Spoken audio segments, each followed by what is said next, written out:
gonna pretend I was a fan of the first two Descendant movies, but I will admit they were a little, I don't want to say better, but less bad than I thought they were gonna be.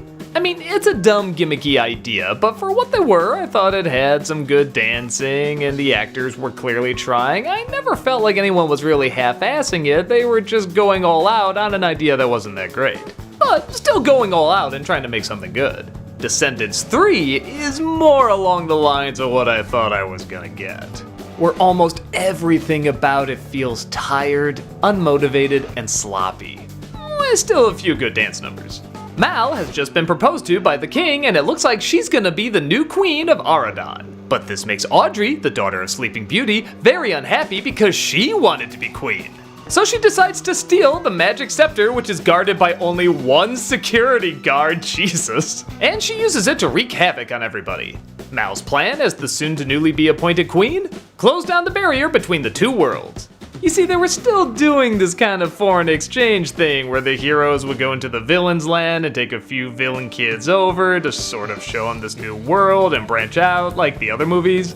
But now, according to her, it seems too dangerous even though she is one of the villains that has come from this world and she wants to close down the connection forever. Yeah, not temporary, not until they can think of another solution, but forever.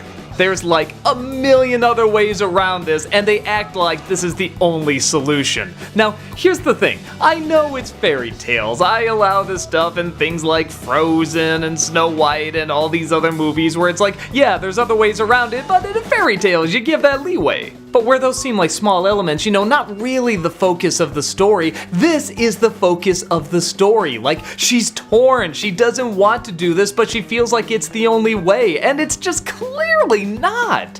And maybe even that would be a little less distracting if everything else in the movie was trying a little harder, but it's hard to explain, it just kind of feels like everybody's on autopilot.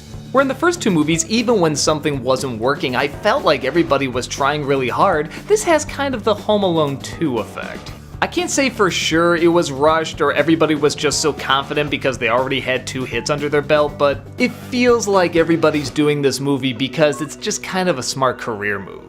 I don't know that. Maybe everybody had a ball making this movie. Maybe they were really happy to make it and they thought this was the best one or something. But the way the story, the dialogue, and especially the acting from everybody comes across, it feels like they're there kind of because they have to be. I'm supposed to protect Oradan. You did. You do protect Oradan. We're exposed to danger. Maleficent's scepter and the Queen's crown have been stolen. Now with that said, there's a few things that work. There's a couple dance sequences that are either really impressive or just so silly I can't help but love them. This one with the knights, I mean, just look at it. That's so ridiculous, but it's kind of fun too. The girl who played Ursula's daughter is back, and I'm realizing more and more I think this might have been the only villain that had any class in these movies. Sometimes Hades, who's completely different in this, but again, I'm kind of used to that in these movies anyway, can be a little fun and intimidating. But for everything else, it just feels off.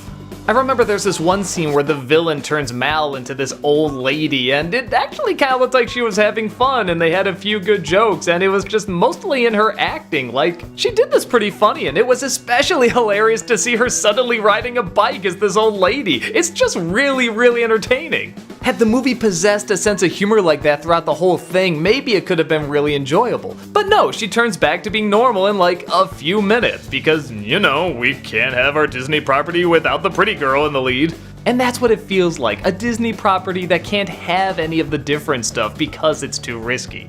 And speaking of which, guess what the moral of the movie is? That's right, you can't judge a book by its cover, especially when it comes to people. And wouldn't you know it, as with a lot of Disney movies nowadays, there's kind of this separation between these classes of people and this barrier that's stopping them from interacting with each other, and one sees the other as evil and they shouldn't do that.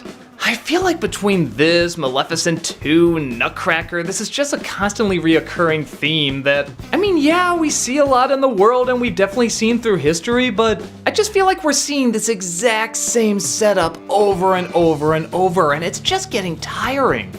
Christ, how many Disney movies have we had now where the villain is a surprise? Like, oh, it's not who you thought and it's somebody that sees every type of this one person as one bad thing? It's not only feeling old, it's feeling preachy because it's been done so many times recently. I mean, yeah, it's a good message. I've just heard it to death, and every one of these movies that does it acts like this is the first one that's doing it. So yeah, if you have kids that just want to finish out watching these movies and they're really into them, I mean, I don't think there's anything that bad in it. Well, I don't know. The Mal character going so extreme right off the bat is a little alarming. They play it like anyone can make this mistake, but it's just not done in a way where you believe it, like at all. But honestly, that's probably not what most kids are looking for. They're looking for the cute teens and the cool outfits and the awesome dance numbers and the fun songs. And they'll get it, I guess. But where the other ones surprisingly gave a little bit more thought to it, this one, I think feels like it's giving a lot of thought. Again, that groundbreaking message that no other movie is making right now. But it's just feeling more and more phony the more and more these movies are made. So yeah, if you got a little kid that wants to watch it, it's probably fine.